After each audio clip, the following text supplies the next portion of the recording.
बड़ी खबर जानिए, वर्ल्ड ब्रेकिंग न्यूज है ये। आपको बता दें कि प्रधानमंत्री नरेंद्र मोदी की ताकत का मुरीद अमेरिका हो गया है। व्हाइट हाउस में भारत का दम दिखा है। अमेरिका ने माना है कि पीएम मोदी रूस और यूक्रेन की भयानक जंग रुकवा सकते हैं। एक सवाल के जवाब में व्हाइट हाउस के प्रवक्ता जॉन किर्बी ने कहा है कि मैं चाहूंगा कि यूक्रेन युद्ध रोकने के लिए पीएम मोदी पुतिन से हर संभव बातचीत करें। अमेरिका ऐसे हर फैसले का स्वागत करेगा। सुनिए अमेरिका का वो बड़ा बयान। You think there is still time for Prime Minister Modi to stop the war or convince President Putin? I think there's still time for Mr. Putin to stop the war. I think there's still time for Mr. Putin to stop the war. Prime Minister Modi can convince? I'll let the Prime Minister speak to whatever efforts he's willing to undertake. I want to stress it again, Goyle.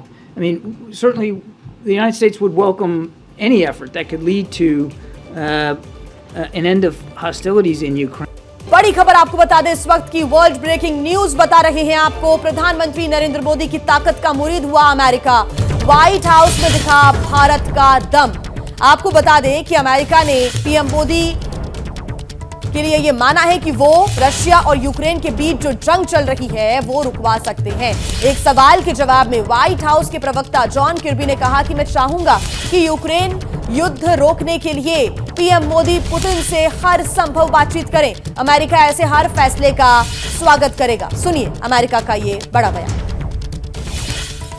You think there is still time for Prime Minister Modi to stop the war or convince President Putin? I think there's still time for Mr. Putin to stop the war. I think there's still time for Mr. Putin to stop the war. Prime Minister Modi can convince? I'll let the Prime Minister speak to whatever efforts he's willing to undertake. I want to stress it again, Goyle. I mean, certainly the United States would welcome any effort that could lead to an end of hostilities in Ukraine.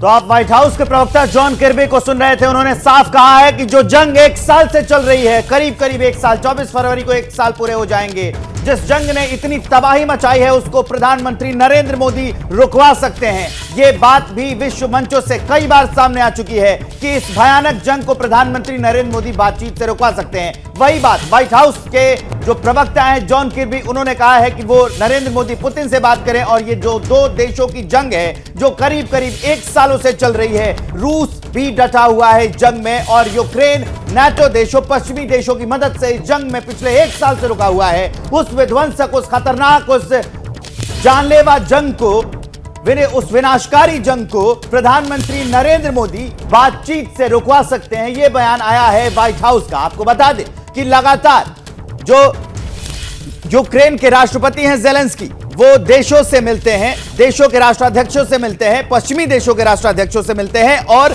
Drone और हथियार की मांग करते हैं। उसी की बदौलत लगातार यूक्रेन वार और पलटवार चल रहा है यूक्रेन और रूस के बीच में। आपको एक बार फिर जॉन किर्बी का वो बयान सुनवाते हैं जिसमें जॉन किर्बी ने साफ कहा है कि प्रधानमंत्री नरेंद्र मोदी अगर चाहें तो रूस के राष्ट्रपति पुतिन से बातचीत करके ये रूस और यूक्रेन की जंग जो करीब एक साल से जारी है उसे रुकवा सकते हैं। आप खुद सुनिए जॉन किर्बी का वो बयान।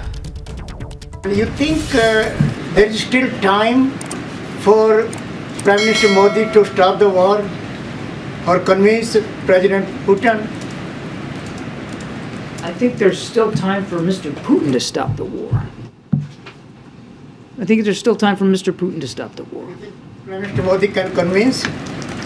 I'll let the Prime Minister speak to whatever efforts he's willing to undertake. I want to stress it again, Goyle.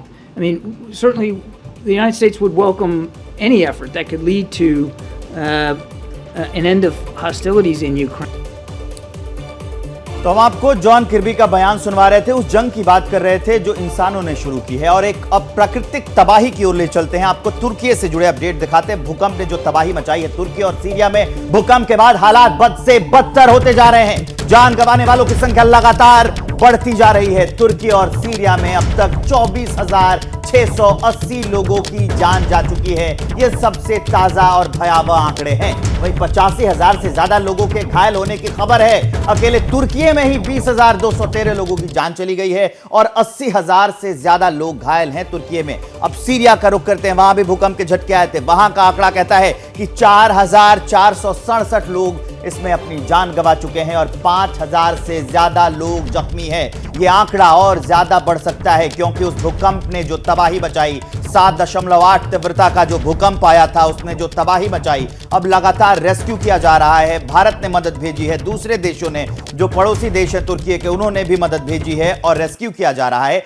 जैसे जैसे रेस्क्यू का काम आगे बढ़ रहा है, वैसे वैसे मौत का आंकड़ा बढ़ रहा है, लाशें निकलती जा रही हैं और हम आपको ताजा अपडेट देते जा रहे हैं। ये उस भयावह त्रासदी की तस्वीरें हैं जहां पर रेस्क्यू टीम पहुंची है, मदद पहुंचा रही है और ये जो आंकड़ा है वो भी हम आपको बता रहे हैं। तुर्की और सीरिया में जो भूकंप आया था वो लगातार 24,680 लोगों की मौत तक वो आंकड़ा पहुंच गया है, क्योंकि जैसे जैसे रेस्क्यू टीम अपना रेस्क्यू कर रही है, मौत का आंकड़ा बढ़ते जा रहा है। उस भयावहता की तस्वीर की विकरालता बढ़ती जा रही है। वो कितना खतरनाक है, कितना खतरनाक भूकंप आया कि देखिए कैसे धरती का एक हिस्सा, एक बड़ा हिस्सा जैसे मलबे में तब्दील हो गया है, मानिए। उसकी तस्वीरें भी हम आपको दिखा रहे हैं। सीरिया और तुर्की में 85,000 से ज्यादा लोग, आप सोचिए, घायल हो गए हैं ये, और आंकड़ा लगातार बढ़ता जा रहा है। तो ये अपडेट हम आपको बता रहे थे। 24,680 लोगों की मौत हो चुकी है तुर्की और सीरिया में मिलाकर उस भूकंप की वजह से।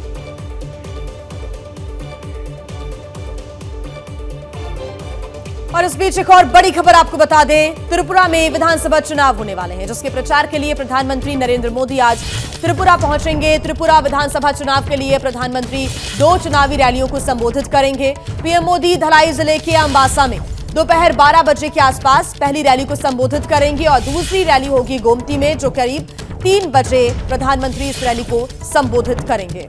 और ज्यादा जानकारी के साथ हमारे सहयोगी मनोज्ञा हमारे साथ जुड़ गई हैं। मनोज्ञा, आज का पूरा कार्यक्रम बताएं, क्योंकि त्रिपुरा विधानसभा चुनाव के लिए बीजेपी ने अपनी पूरी ताकत झोंक दी है। प्रधानमंत्री आज खुद पहुंच रहे हैं त्रिपुरा। जी बिल्कुल, दूसरी बार दावेदारी कर रही है बीजेपी। इस बार त्रिपुरा में जीत हासिल करने की पूरी कोशिश। इस बार चुनाव थोड़ा सा चुनौतीपूर्ण, क्योंकि अभी तक जिस तरह से गणित बैठ रहा है उस तरह से एक और त्रिपुरा माथा, जो आदिवासियों के समर्थन में एक अलग, जनजाति के समर्थन में एक अलग, त्रिपुरा लैंड के समर्थन में पार्टी आगे बढ़ रही है। तो वहीं दूसरी ओर प्रधानमंत्री नरेंद्र मोदी आज खुद रैली करेंगे। 2 रैली इन दोनों इलाकों में बहुत ही स्ट्रेटेजिकली प्लान की गई रैली, जहां अंबासा में अधिकतर जनजातियां रहती हैं, वहां पर इस विषय पर बात करने के लिए, लोगों से अपनी बात रखने के लिए और सरकार ने क्या काम किया है राज्य और केंद्र में, ये रखने के लिए। तो वहीं दूसरी ओर उदयपुर में 3 बजे के आसपास रैली होगी। ये दोनों ही राजनीतिक रैलियां हैं और ये पहला मौका होगा जब त्रिपुरा में दोबारा सरकार बनाने के लिए बीजेपी कवायद कर रही है और मैदान में उतरी है। यही नहीं, आज ही शाम को गृह मंत्री अमित शाह भी आएंगे और खुद असम के मुख्यमंत्री, जिन्हें पूर्वोत्तर का चाणक्य कहा जाता है, ठीक है मनोज्ञा, लगातार कैंपेनिंग भी कर रहे हैं। बागेश्वर वाले गुरुजी बन गए हैं सियासत की मास्टर की। जी हां, ये दावा हम यूं ही नहीं कर रहे हैं। इस साल मध्य प्रदेश में चुनाव है और आप तो जानते ही हैं कि बाबा का बागेश्वर धाम मध्य प्रदेश में ही है। इसलिए चुनाव से पहले बाबा के धाम पर बड़े बड़े सियासी चेहरे हाजिरी लगा रहे हैं। तो क्या यह महज आस्था है या बागेश्वर के धीरेन्द्र बन चुके हैं सियासत के किंग? दिव्य दरबार वाला चमत्कार, राम राम राम राम राम राम राम राम राम राम राम राम राम राम।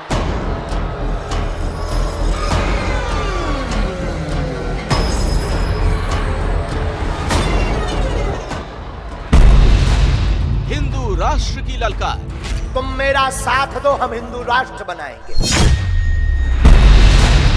सनातन का सत्कार, अब मनमानी नहीं चलेगी, नहीं चलेगी। भारत में रहना है तो सीताराम कहना है। नागपुर विवाद के बाद बाबा बागेश्वर सनातन के नए पोस्टर बॉय हैं। बागेश्वर धाम में तैयारी, 121 कन्याओं के सामूहिक विवाह की चल रही है, लेकिन चर्चा हिंदू राष्ट्र की है। बागेश्वर धाम में 13 से 19 फरवरी तक बड़ा आयोजन है। इसी कार्यक्रम की तैयारी के बीच धाम के आसपास पूरे इलाके में ये पोस्टर लोगों का ध्यान खींच रहा है। पोस्टर में हिंदू राष्ट्र का नारा है और बाबा बागेश्वर के साथ बीजेपी के सांसद मनोज तिवारी की तस्वीर। आपके तकदीर और भविष्य के बारे में पर्चा निकालने वाले बागेश्वर धाम के बाबा धीरेन्द्र शास्त्री का एक नया पर्चा सामने आया है। वो पर्चा यानी कि वो पोस्टर ठीक हमारे पीछे है। आप देख सकते हैं एक पोस्टर लगा है जिस पे लिखा है श्री श्री 108 श्री बागेश्वर धाम आश्रम चतुर्थ विशाल 121 कन्या विवाह महोत्सव। लेकिन इस पर्चे में, इस पोस्टर में जो सबसे खास बात है, बहुत ही प्रोमिनेंटली बोल्ड लेटर्स में लिखा है जय हिंदू राष्ट्र। और इसके साथ ही साथ कुछ साधु संत हैं, उनकी तस्वीरें लगी है। और एक खास बात है, मध्य प्रदेश का चुनाव होना है और चुनावी साल में धीरेन्द्र शास्त्री के इस पर्चे पे जय हिंदू राष्ट्र की घोषणा की जा रही है। मनोज तिवारी दिल्ली से सांसद हैं, लेकिन बाबा बागेश्वर के दरबार में अक्सर हाजिरी लगाते रहे हैं। बीजेपी सांसद के साथ बाबा बागेश्वर की तस्वीर देखकर कांग्रेस टेंशन में है। बाबा बागेश्वर पहले भी कई बीजेपी नेताओं के साथ दिख चुके हैं। वीडियो में इसके साक्षात सबूत हैं। अब कांग्रेस को डर है कि बीजेपी कहीं बाबा की लोकप्रियता को हाईजैक ना कर ले। देखिए, भाजपा का चरित्र तो ऐसा है जहां उसको लगता है कि इससे वोट बैंक बढ़ेगा। बागेश्वर धाम छाए हुए हैं धीरेन्द्र शास्त्री जी, तो वहां पे उन्होंने अपना कब्जा जमाने की कोशिश की कि ये बाबा जो धीरेन्द्र शास्त्री बाबा है, ये आम जन का नहीं, ये हमारा बीजेपी का बाबा है। तो कांग्रेस कह रही है बीजेपी बाबा बागेश्वर पर कब्जा जमाने की फिराक में है, लेकिन सियासत की मजबूरी भी है। मध्य प्रदेश में साल के आखिर में चुनाव है, इसीलिए मध्य प्रदेश कांग्रेस के मुखिया और पूर्व सीएम कमलनाथ खुद 13 फरवरी को बागेश्वर धाम पहुंचेंगे।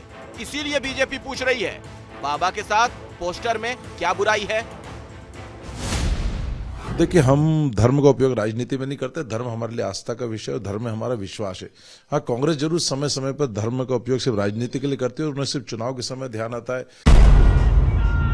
विवादों के बाद धीरेन्द्र शास्त्री सोशल मीडिया के सितारे बने हैं, लेकिन ये लोकप्रियता अब बाबा को परेशान भी कर रही है। बागेश्वर धाम के नाम पर आए दिन वायरल हो रही पोस्ट, तस्वीरों और वीडियो ने बाबा को चेतावनी देने पर मजबूर कर दिया है। वर्तमान में एक शिकायत बार बार हमारे पास आ रही है, हमें टीम ने बताया, लोगों ने बताया। भारत के माननीय प्रधानमंत्री का फोटो लगाकर एडिटिंग करके कुछ शरारती लोग बागेश्वर धाम पर पहुंचे माननीय प्रधानमंत्री मोदी जी, इस प्रकार की हेडिंग बनाकर डाल रहे हैं, जो कतई बर्दाश्त नहीं की जाएगी, क्योंकि यह वीडियो पूर्णतया गलत है। इस सियासी तकरार और सोशल मीडिया के बीच बागेश्वर का पूरा ध्यान 13 फरवरी से शुरू हो रहे कार्यक्रम पर है। बाबा खुद तैयारियों पर नजर रखे हुए हैं। बागेश्वर धाम से श्रीनिवास की रिपोर्ट। बाबा बागेश्वर की ख्याति तो देश ही नहीं विदेश तक पहुंची है। बागेश्वर धाम में जो 18 तारीख को बड़ा आयोजन होने वाला है, उसमें बाबा के मेहमान विदेशी भी हैं। उस समारोह के लिए बाबा खुद कैसे तैयारियों में तल्लीन हैं, ये रिपोर्ट। सीताराम भगवान की एक बात बताओ, तैयारी कैसी चल रही है? 125 मंडप में आप हम भटकने नहीं है। कार्ड में देख लेने कितना नंबर है। हमारी बिटिया घर ही से संघर्ष के आगे सुलहना है, और जो पर पक्ष वाले हमारे तमाम है, उनके लाने एक शेरवानी पहले कह रही हो कि महाराज मुझे जवाई हुए तो जो नहीं, खासकर जितने बर पक्ष वाले कौन है हाथ उठाओ, खासकर तुम्हारे रिश्तेदार।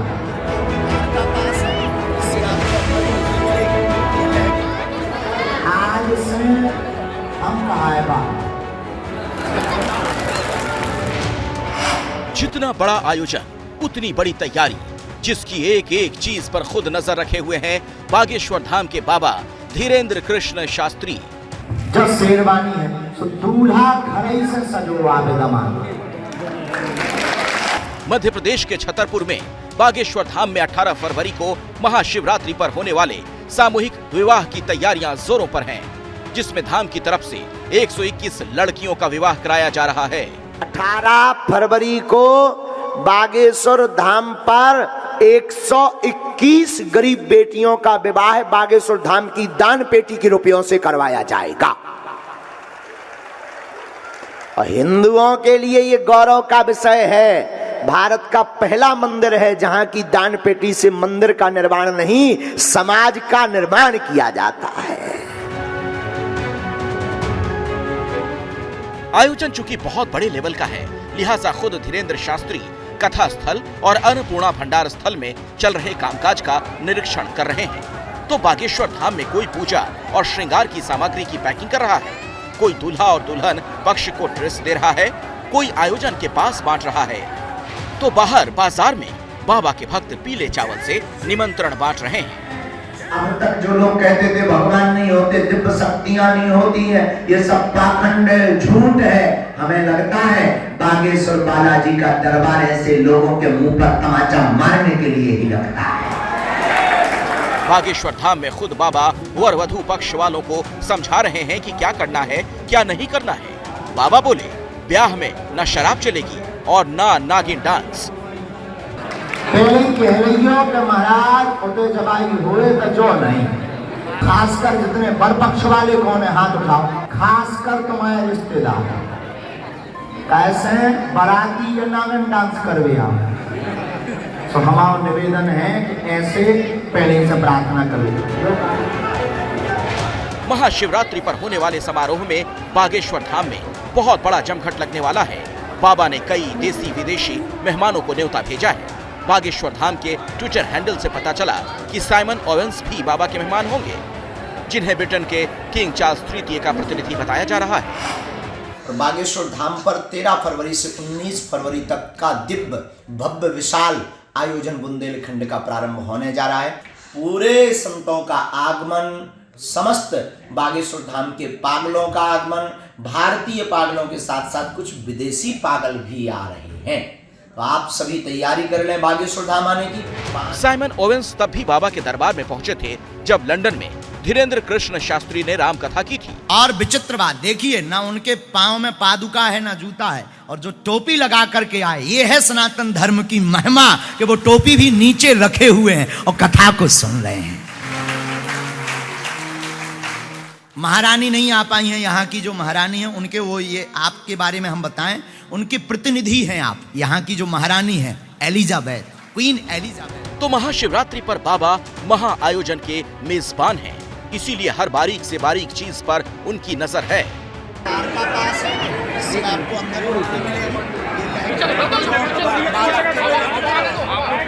बागेश्वर धाम से श्रीनिवास की रिपोर्ट।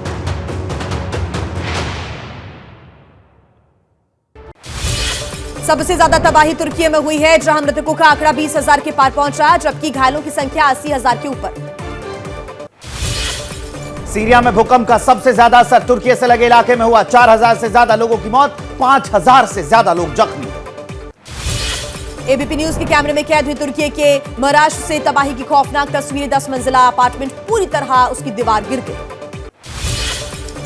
तुर्की के भूकंप प्रभावित इलाकों में सबसे पहले पहुंचा एबीपी न्यूज संवाददाता प्रणय उपाध्याय बर्फीले मौसम में काफी मुश्किल से पहुंचे वहां।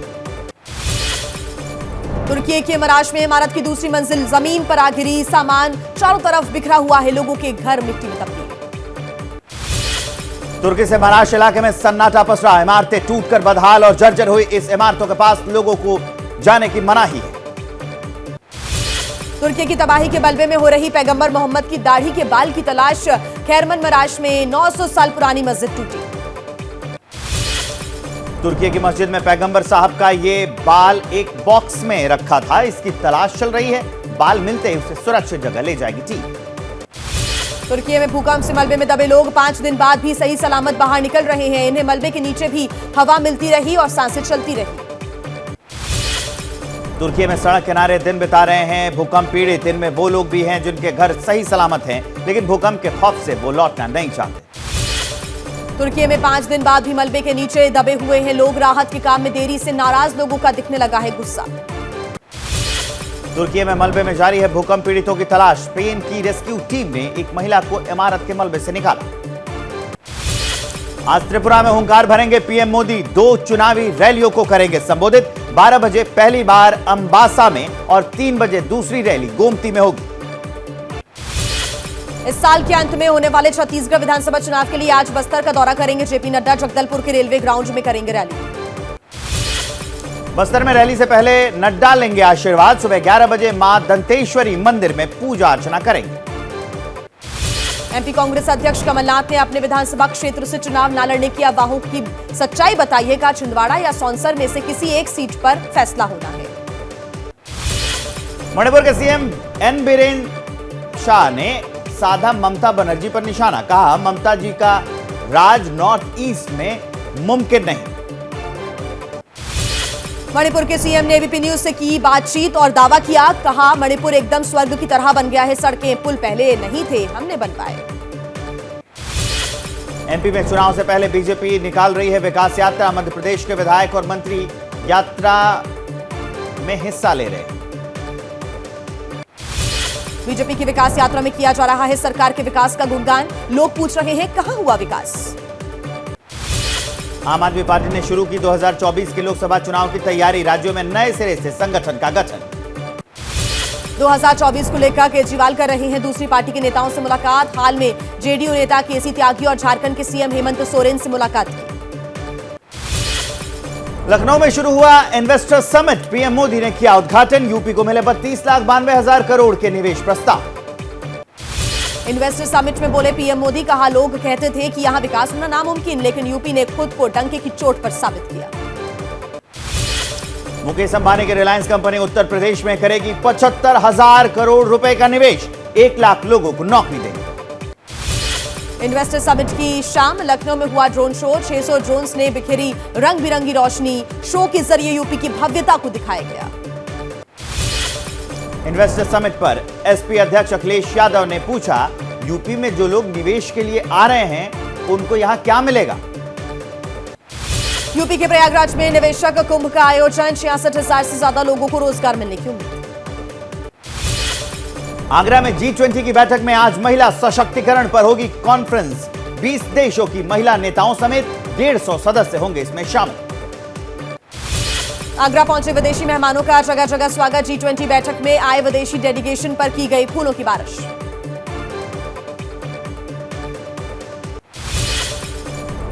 महाराष्ट्र को 2 वंदे भारत एक्सप्रेस ट्रेन की सौगात मिली है। पीएम मोदी ने हरी झंडी दिखाई।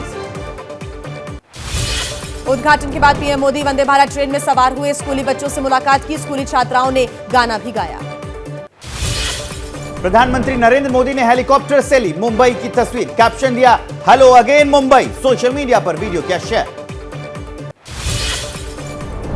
पीएम मोदी मुंबई में दाऊदी बोहरा समुदाय के कार्यक्रम में पहुंचे। सैफी अकेडमी का किया उद्घाटन। 12 फरवरी को पीएम मोदी देश के सबसे लंबे दिल्ली मुंबई एक्सप्रेसवे का करेंगे उद्घाटन। एक्सप्रेसवे के उद्घाटन से जल्द पूरा होगा सफर। हैदराबाद में सचिवालय बिल्डिंग के गुंबद पर छिड़ा सियासी संग्राम। बीजेपी ने कहा सत्ता में आएंगे तो निजाम कल्चर वाले ये गुंबद तोड़ेंगे। मध्य प्रदेश के पूर्व मंत्री गौरीशंकर बिसेन ने कहा राहुल गांधी का डीएनए भारत का नहीं, उनके मन में बसा है पाकिस्तान। राजस्थान में गहलोत सरकार ने 11 लाख किसानों को फ्री बिजली देने का किया ऐलान। 2000 यूनिट तक मिलेगी मुफ्त बिजली। गहलोत सरकार ने महिलाओं को दी सौगात। राजस्थान रोडवेज की बस के किराए में 50% छूट का सीएम गहलोत ने ऐलान किया। बीजेपी नेता अर्जुन लाल मीणा ने कहा राजस्थान के बजट में कुछ खास नहीं। सीएम गहलोत ने सारा समय अपनी सरकार बचाने में बर्बाद कर दिया। केंद्रीय मंत्री कैलाश चौधरी ने कहा दुर्भाग्य है कि राज्य की सत्ता ऐसे हाथों में है जिसके मुख्यमंत्री को बजट की जानकारी ही नहीं। केंद्रीय मंत्री अर्जुन मेघवाल ने कहा गंभीर नहीं है गहलोत सरकार, इसलिए विधानसभा में पुराना बजट पढ़ दिया। बीजेपी सांसद पीपी चौधरी ने कहा सीएम गहलोत 4.5 साल अपनी कुर्सी बचाने में लगे रहे, इसलिए शासन पर ध्यान ही नहीं दिया। राजस्थान के बीजेपी प्रभारी अरुण सिंह ने कहा जनता से माफी मांगे सीएम अशोक गहलोत, ये बजट कांग्रेस का आखिरी बजट। राजस्थान के पूर्व सीएम वसुंधरा राजे ने कहा जिस सीएम के हाथों में बजट सुरक्षित नहीं, उसके हाथ में प्रदेश कैसे सुरक्षित रहेगा। चुनावी साल में राजस्थान की गहलोत सरकार का बजट पेश। 100 रोजगार मेले, महिलाओं को सिलाई मशीन के लिए 5-5 हजार रुपए देने का ऐलान। बजट भाषण में कुछ देर पुरानी लाइनें पढ़ते रहे सीएम अशोक गहलोत हंगामे के बाद सदन में माफी मांगी, कहा बजट में गलती से एक पुराना पेज मिल गया। संसद में वित्त मंत्री निर्मला सीतारमण ने कहा राजस्थान में है गड़बड़, पिछले साल का बजट पढ़ रहे हैं सीएम गहलोत। मध्य प्रदेश के सीएम शिवराज सिंह चौहान जैन समाज के गजरथ महोत्सव में हुए शामिल, कहा जो अपने आप को जीते वो महावीर। बिहार के डिप्टी सीएम तेजस्वी यादव ने कहा उपेंद्र कुशवाहा से कोई बैर नहीं, चुनाव में हम सबसे बड़ी पार्टी बनकर उभरे। दिल्ली के मेहरौली में अवैध निर्माण पर बुलडोजर चला, अवैध कब्जे के खिलाफ जीडीए का अभियान, अचानक हुए बेघर लोगों का प्रदर्शन। आम आदमी पार्टी ने बीजेपी पर लगाया आरोप, मेहरौली में बुलडोजर चलाने से पहले विधायक सोमनाथ भारती को हिरासत में लिया गया। मेहरौली बुलडोजर एक्शन पर दिल्ली हाई कोर्ट ने 16 फरवरी तक रोक लगाई, आम आदमी पार्टी बोली G20 के लिए गरीबों को हटाया जा रहा। केंद्रीय मंत्री गिरिराज सिंह ने कहा अखिलेश जी गुंडे और आतंकवादी का इन्वेस्टर मीट कराते थे, उनके एजेंडे में नहीं था यूपी का विकास। दिल्ली बीजेपी युवा मोर्चा के प्रदेश अध्यक्ष बासु रूखड़ को पार्टी से निकाला बाहर, बीजेपी की सदस्यता भी छीनी गई। बीजेपी नेता संगीत सोम का अखिलेश यादव का पर आरोप, कहा यूपी को जाति में बांट रहे अखिलेश, पाकिस्तान जैसी स्थिति बनाने की कर रहे हैं कोशिश। जमीयत उलेमाए हिंद के अध्यक्ष मौलाना महमूद मदनी ने कहा ये वतन जितना मोदी और भागवत का उतना ही महमूद मदनी का। सदन में हंगामे की वीडियो रिकॉर्डिंग करने और सोशल मीडिया पर डालने से राज्यसभा अध्यक्ष जगदीप धनखड़ नाराज हो गए। कांग्रेस सांसद रजनी पाटिल को पूरे सत्र के लिए निलंबित कर दिया गया, रजनी पर हंगामे की वीडियो क्लिप बनाकर सोशल मीडिया पर वायरल करने का आरोप। आरोपों पर कांग्रेस सांसद रजनी पाटिल की सफाई, कहा मैंने ऐसा कुछ नहीं किया जिसके लिए मुझे दी गई है फांसी जैसी संगीन सजा।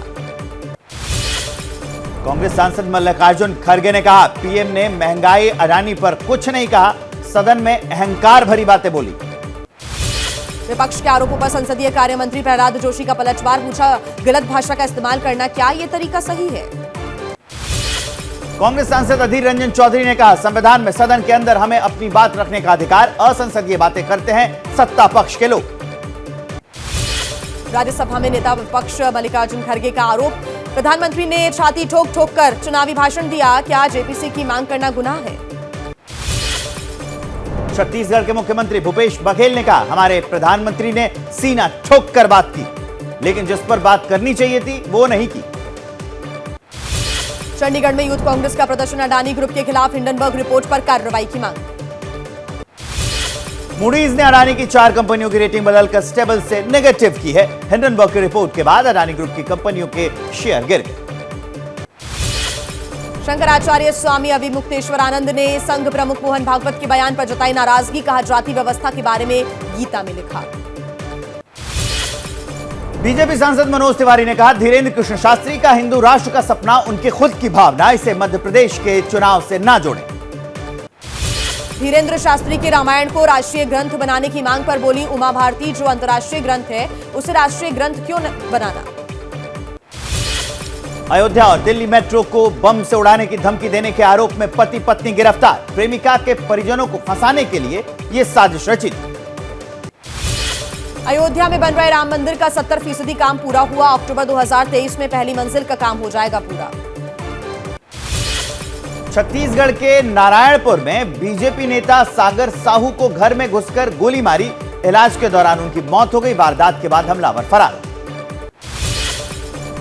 कानपुर में प्रेम प्रसंग के चलते बीजेपी कार्यकर्ता ने की आत्महत्या, महिला होमगार्ड और उसके 2 साथियों पर केस दर्ज। बिहार के दरभंगा में शराब बेचने के आरोपी को पकड़ने गई पुलिस पर महिला से बदसलूकी का आरोप, ग्रामीणों ने टीम पर हमला कर दिया। नोएडा के एलिवेटेड फ्लाईओवर पर तेज रफ्तार कार पलटी, हादसे में एक लड़की की मौके पर ही मौत हो गई, 5 लोग घायल। नोएडा के इसी फ्लाईओवर पर हो चुके हैं कई हादसे, स्पीड कम करने के लिए लगातार सीसीटीवी कैमरों को माना जा रहा जिम्मेदार। गुरुग्राम में ऑनलाइन डेटिंग ऐप से ठगी का मामला, नाइजीरिया के 2 नागरिकों को पुलिस ने गिरफ्तार किया। गुलमर्ग में खेलो इंडिया विंटर गेम्स का हुआ आगाज, खेल मंत्री अनुराग ठाकुर और उपराज्यपाल मनोज सिन्हा ने बढ़ाया खिलाड़ियों का मनोबल। खेलो इंडिया के उद्घाटन के मौके पर बोले खेल मंत्री अनुराग ठाकुर, लगातार बढ़ रहा कश्मीर का टूरिज्म।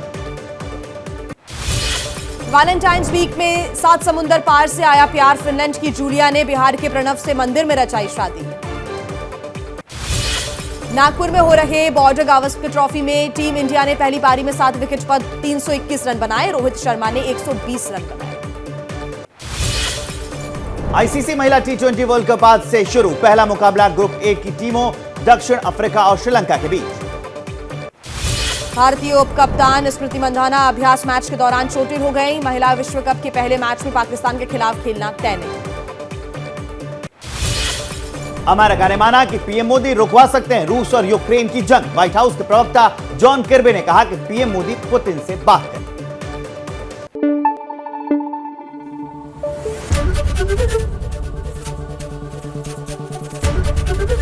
एबीपी न्यूज आपको रखे आगे।